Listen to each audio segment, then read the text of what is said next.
Viewers, Shipon Ahmed online কাজ channel পক্ষ থেকে আপনাদের সকলকে স্বাগতম। তো আশা করি সকলে ভালো আছেন। অনেকদিন পর আমি আপনাদের সঙ্গে আবার জয়েন করলাম। অনেকদিন পরে আসার পেছনে অনেকগুলো কারণ রয়েছে, সেগুলো আমি এখন ব্যাখ্যা করতে চাই না। তো আমি আবার আপনাদের সঙ্গে ব্যাক করেছি, এতে মেবি আপনারা খুশি হবেন অনেকে। আর আমি অনেকদিন পরে ফিরে এসে আপনাদের জন্য একটি সুখবর নিয়ে আসছি। বিশেষ করে তাদের জন্য এটা সুখবর হবে, আমাকে অনেকে আমার ভিডিও, যারা নিয়মিত আমার ভিডিও দেখে, যারা আমার চ্যানেলটি সাবস্ক্রাইব করেছে অলরেডি, তারা অনেকে আমাকে ফোন করে কন্ট্যাক্ট করেছে, আমার মেইলে কন্ট্যাক্ট করেছে এবং কি আমার ভিডিওগুলোতে কমেন্ট করে বলেছে যে ভাইয়া আপনি কোথায় কাজ শিখান, আমরা কাজ শিখতে চাই, বা আপনি এই কোর্সটা আমরা কিভাবে করতে পারি। আপনারা জানেন যে আমার চ্যানেলটি প্রথমত আমি যে ভিডিওগুলো আপলোড করি সেটা হচ্ছে যে আমি টেকনিক্যাল ভিডিও, সেগুলো রেফ্রিজারেশন অ্যান্ড এয়ার কন্ডিশনের উপরে আমি অনেকগুলো ভিডিও আপলোড করেছি। এর মাঝে আমি অনেকগুলো কার্ড ট্রিক ম্যাজিকও এখানে দেখিয়েছি, সেগুলোও করেছি। তো আমি দুই ধরনের কাজই করে থাকি, তবে আমার এটার আসলে আমার চ্যানেলের প্রধান যে ভিডিওগুলো, আমার উদ্দেশ্য যেটা, সেটা হচ্ছে যে টেকনিক্যাল যে সমস্ত কাজগুলো রয়েছে সেগুলো করা। টেকনিক্যাল কাজের মধ্যে বিশেষ করে যেটা রয়েছে রেফ্রিজারেশন অ্যান্ড এয়ার কন্ডিশনিং, অর্থাৎ এসি ফ্রিজের যে কাজগুলো রয়েছে সেগুলো নিয়ে আমি বেশিরভাগ সময় কাজ করে থাকি, আমি কাজ করি। তো যারা কাজ শিখতে আমার কাছে চান বা শিখতে চেয়েছেন, তাদের জন্য সুখবর এই কারণেই, আমি অনলাইনে এমন একটা প্রসেস করেছি, এমন একটা প্রসেস করার চিন্তা ভাবনা এবং কি এইরকম করে আমার একটি ফরম্যাট আমি সাজিয়েছি যে এখান থেকে, অনলাইন থেকেই আপনারা আমার ভিডিও দেখে এবং কি এখান থেকে আমার কাছ থেকেই আপনারা সম্পূর্ণ একটা রেফ্রিজারেশন অর্থাৎ এসি ফ্রিজের একটি কোর্স করতে পারবেন অনলাইনের মাধ্যমে। আমি এইরকম করে আমার ভিডিওগুলোকে আমি সাজিয়েছি, এখানে প্রায় অনেকগুলো ভিডিও হবে, সেটা স্টেপ বাই স্টেপ আমি প্রত্যেকটি ধাপই আপনাদেরকে শিখিয়ে দেবো। এখানে আমার রেফ্রিজারেশন এয়ার কন্ডিশনিং অনলাইন যে কোর্সটি আমি চালু করতেছি, এটা ক্লাস 1 2 3 4 5 এরকম করে আমরা ক্লাস অনুযায়ী আমরা ভিডিওগুলো আপলোড করব। সেখান থেকে আপনারা ভিডিও দেখতে পারবেন। ভিডিওগুলো এমনভাবে করব যে স্টেপ বাই স্টেপ, অর্থাৎ এখানে এলোমেলো কোনো কাজ হবে না। যেমন আজকে আমি কম্প্রেসর মোটর কিভাবে চালাতে হয় সেটা দেখালাম, কালকে দেখালাম যে নন ফার্স্ট ফ্রিজ কিভাবে কাজ করে। হঠাৎ করে কিন্তু আপনারা এরকম পারবেন না। আর আপনারা জানেন যে যেখানেই কোনো টেকনিক্যাল ইনস্টিটিউট বা প্রতিষ্ঠানে যদি কেউ কোনো কাজ করে থাকেন বা এরকম ট্রেনিং নিয়ে থাকেন, অবশ্যই আপনারা জানেন যে প্রত্যেকটা জিনিসেরই একটা সিরিয়াল মেনটেন করে। সেটা হচ্ছে কি, যে স্টেপ বাই স্টেপ ক্লাস হয়। সুতরাং প্রথম ক্লাসেই কিন্তু আমি আপনাকে এসি চালানো শিখিয়ে দিতে পারবো না। সুতরাং এইগুলো স্টেপ বাই স্টেপ সিরিয়ালি কিভাবে করা যায় সেই রকম চিন্তা ভাবনা করে, অনেকেই প্রবাসী ভাইরা রয়েছেন, স্পেশালি প্রবাসী ভাই যারা আছেন তাদেরকে উদ্দেশ্য করে আমি বলতেছি যে তারা অনেকে আমাকে ফোন করে বলেন যে আমি দেশে থাকলে এরকম একটা কোর্স করতাম, বা যারা ছুটিতে আসেন তারা আসার পর বলেন যে আমি এরকম একটি কোর্স করতে চাই। তো দেখা যাচ্ছে তাদেরও সময় হয় না, বা আমি নিজেও সময় দিতে পারি না, স্পেশালি আমি অফিসিয়াল অনেক কাজে ব্যস্ত থাকি, তো এরকম সময় দিতে পারি না। তো অনলাইন হচ্ছে বেস্ট একটা প্ল্যাটফর্ম। এখানে আপনারা আমার কাছে না এসে, বা আপনারা এই সময় বের করে কোর্স করা, ক্লাস করা এরকম অনেকে হয়তো বা করতে পারেন না, সেটা কিভাবে আপনাদের হাতের কাছে আমি পৌঁছে দিতে পারি সেই দিক চিন্তা করে আমি অনলাইনের মাধ্যমে এই রেফ্রিজারেশন অ্যান্ড এয়ার কন্ডিশনের উপরে একটি ফুল কোর্সের ব্যবস্থা করেছি। সেটা একদম A to Z, অর্থাৎ প্রথম থেকে লাস্ট পর্যন্ত আমি আপনাদেরকে একটি, এই কোর্সটি যদি আপনারা অনলাইনে আমার ভিডিওগুলো দেখতে থাকেন, সমস্ত ভিডিও যদি দেখেন আস্তে আস্তে, আমি প্রতিদিনই দুই একটি করে ভিডিও করে করে ক্লাস অনুযায়ী ক্লাস 1 2 3 4 এরকম করে ভিডিওগুলো আমি আপলোড করব। আপনারা যদি সেই ভিডিওগুলো দেখেন এবং কি আমার চ্যানেলটি ফলো করেন, এই ভিডিওগুলো দেখে আপনারা, আমি যেটা মনে করি যে আপনারা 90% থিওরিটিক্যাল এন্ড প্র্যাকটিক্যাল কাজ আপনারা শিখতে পারবেন।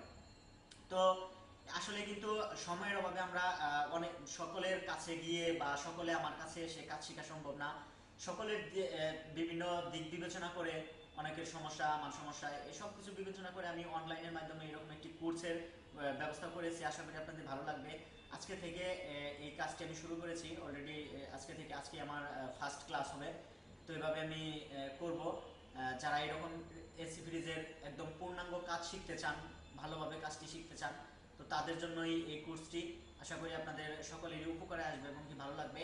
আসলে এই কাজটা শুধু আমি করতেছি আপনাদের উদ্দেশ্যেই, কারণ আমি চাই যে একটা সময় হয়তো আমি থাকবো না, আমরা কেউ চিরস্থায়ী নেই, একটা সময় আমাদের চলে যেতে হবে। সুতরাং আমি যে কাজগুলো জানি বা যে ইনফরমেশন আমার কাছে আছে, আমি চাই সেই ইনফরমেশনগুলো আপনাদের কাছে আমি ট্রান্সফার করতে, আপনারা যাতে অন্য কারোদেরকে এই ইনফরমেশনগুলো বা এই ধরনের কাজ শিখাতে পারেন বা শিখে, অর্থাৎ আমি একটা সময় না থাকলেও আমার আমার কাজটা যেন আপনাদের মাঝে থাকে।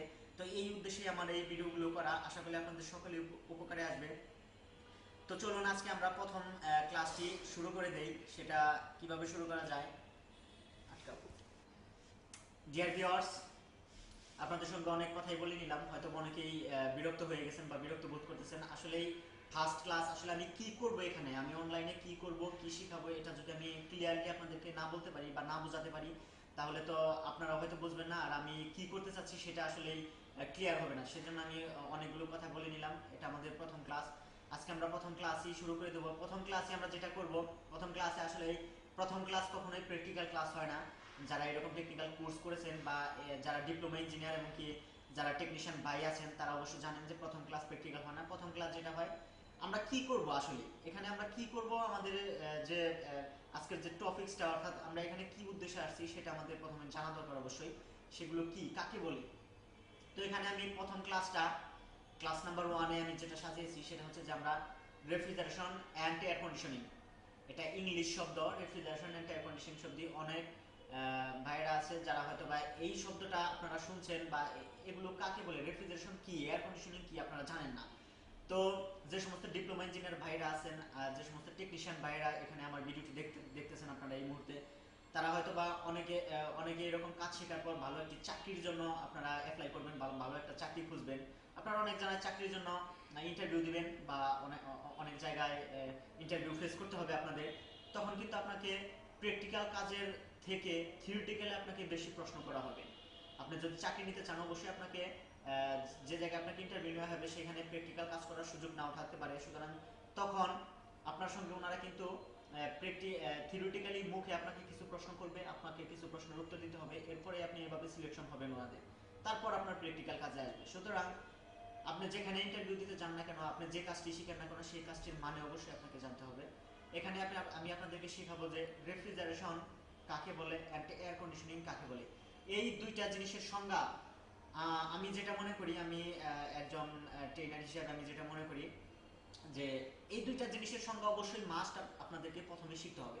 সুতরাং আজকে আমি আপনাদেরকে এই দুইটা জিনিস শেখাবো যে রেফ্রিজারেশন কাকে বলে অ্যান্ড এয়ার কন্ডিশনিং কাকে বলে। আর এই দুইটা সংজ্ঞার পেছনের যে ব্যাখ্যাগুলো রয়েছে, এগুলো তো ব্যাপক আলোচনা, সেগুলো করা সম্ভব হবে না, তবে মেইন যে পয়েন্টগুলো সেগুলো নিয়েও আমি আপনাদের সঙ্গে এখন আলোচনা করব। তো এই যে দুইটা সংজ্ঞার কথা বললাম, এই দুইটি সংজ্ঞা আপনারা এখন আপনারা লক্ষ্য করবেন যে ডিসপ্লের মধ্যে আপনারা দেখতে পারবেন এই দুটি সংজ্ঞা, আমি এখানে ওগুলোকে লিখে দিয়েছি। ওই দুইটি সংজ্ঞা আপনারা এখান থেকে লিখে নেবেন, আর আমি ওই সংজ্ঞা দুটির ব্যাখ্যা একটু আলোচনা করবো, সেগুলো একটু মনোযোগ দিয়ে শুনবেন। আশা করি ডিসপ্লে যে সংখ্যাটি আপনারা এই মুহূর্তে দেখতে পাচ্ছেন সেই সংখ্যাটি আপনারা আপনাদের খাতায় নোট ডাউন করে নেবেন, এবং কি আমি চাই এই সংখ্যাগুলো আপনারা একদম মুখস্থ করে ফেলেন, মানে যে কোনো সময় আপনাকে প্রশ্ন করার সঙ্গে সঙ্গে যেন আপনি এই অ্যান্সারগুলো দিতে পারেন যে রেফ্রিজারেশন কাকে বলে, এয়ার কন্ডিশনিং কাকে বলে। এই দুইটা সংজ্ঞা দিতে যেন আপনার এক মুহূর্ত দেরি না হয়, আমি এটা চাই। আপনারা এখান থেকে খাতায় নোট করে নেবেন। আর হ্যাঁ, আপনারা এই সংজ্ঞা কিন্তু বিভিন্ন বই, বিভিন্ন অনলাইন অনেক জায়গায় আপনারা এই সংজ্ঞাগুলো পেতে পারেন, কিন্তু আমি এটা 100% শিওর দিয়ে বলতে পারি, আমি যে সংজ্ঞাটি আপনাদেরকে এখন দেবো একদম ইজি এবং কি লজিক্যাল একটি সংজ্ঞা আমি আপনাদেরকে দেবো। এখানে আমি গাদাগাদি প্রশ্ন করে আপনাদের সংজ্ঞা বানিয়ে দেবো না, যেটা মুখস্থ করতে আপনাদের অনেক হেনস্থ হতে হবে। এটা আপনারা জাস্ট লজিক্যালি আপনারা যদি সেন্স দিয়ে একটু চিন্তা করেন, তাহলে আপনারা ইজিলি এই সংখ্যাটি বুঝতে পারবেন, এটা মুখস্থ করতে হবে না আপনাদেরকে। তো আপনারা এই সংখ্যাটি নোট ডাউন করুন এবং কি আমার আলোচনাটি শুনতে থাকুন, পেছনের ব্যাখ্যাটি নিয়ে।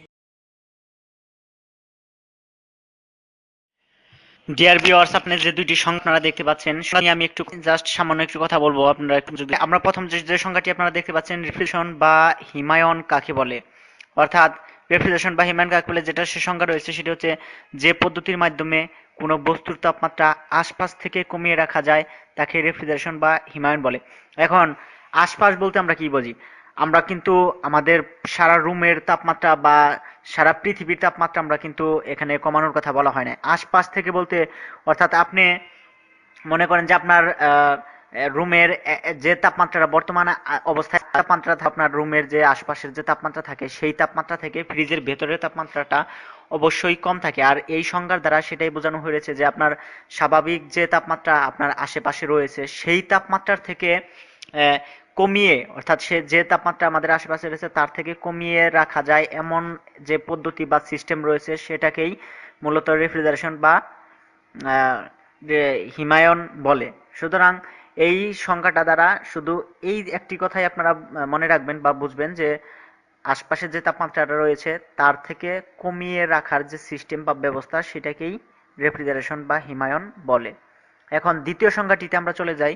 দ্বিতীয় সংজ্ঞাটিতে আপনারা দেখতে পাচ্ছেন যে এখানে এয়ার কন্ডিশনিং বা শীতাতপ নিয়ন্ত্রণ কাকে বলে। এটা হচ্ছে বিদ্যুতের মাধ্যমে সীমিত স্থানের বাতাসের তাপমাত্রা, আর্দ্রতা, গতিবেগ, বিশুদ্ধতা ইত্যাদি নিয়ন্ত্রণ করা যায়, তাকে শীতাতপ নিয়ন্ত্রণ বলে। এখানে কিন্তু সংজ্ঞাটা দ্বারা আপনাকে অবশ্যই বুঝতে হবে যে সীমিত স্থানের, এটা কিন্তু মানে ব্যাপক বেশি অনেক জায়গা এরকম কোনো কিছু বোঝানো হয় না। এখানে সীমিত স্থানের কথা বোঝানো হয়েছে। সীমিত বলতে কেমন, যেমন একটা রুম হতে পারে, সেটা 2টা রুম হতে পারে, 3টা রুম হতে পারে। এখন যদি বলা হয় যে সম্পূর্ণ ঢাকা শহর ঠান্ডা করে ফেলতে হবে, সেটা কিন্তু সম্ভব না। তো এটা এই কথাটা আমি এখানে বোঝানোর চেষ্টা করতেছি, বা এই সংজ্ঞাটা দ্বারা বোঝানো হয়েছে এখানে যে সীমিত স্থান একটি নির্দিষ্ট, যে একটা রুম বা 2টা রুম 3টা রুম, যে এইটুকু জায়গা আহ, আহ, ঠান্ডা করা বা এইটুকুর তাপমাত্রা কমানো। তো এই যে সিস্টেমটা, একটি নির্দিষ্ট সীমিত স্থানে বাতাসের তাপমাত্রা, আর্দ্রতা, গতিবেগ, বিশুদ্ধতা, অর্থাৎ বাতাসের মধ্যে যে আর্দ্রতা রয়েছে, গতিবেগটা রয়েছে, বিশুদ্ধতা রয়েছে, সেগুলো কিভাবে নিয়ন্ত্রণ করা যায়, যে সিস্টেমে করা যায়, যে সাইকেলে হয়, সেটাকেই সাধারণত এয়ার কন্ডিশনিং বা শীতাতপ নিয়ন্ত্রণ বলে। আপনাকে এটা লজিক দিয়ে হবে যে সীমিত স্থান।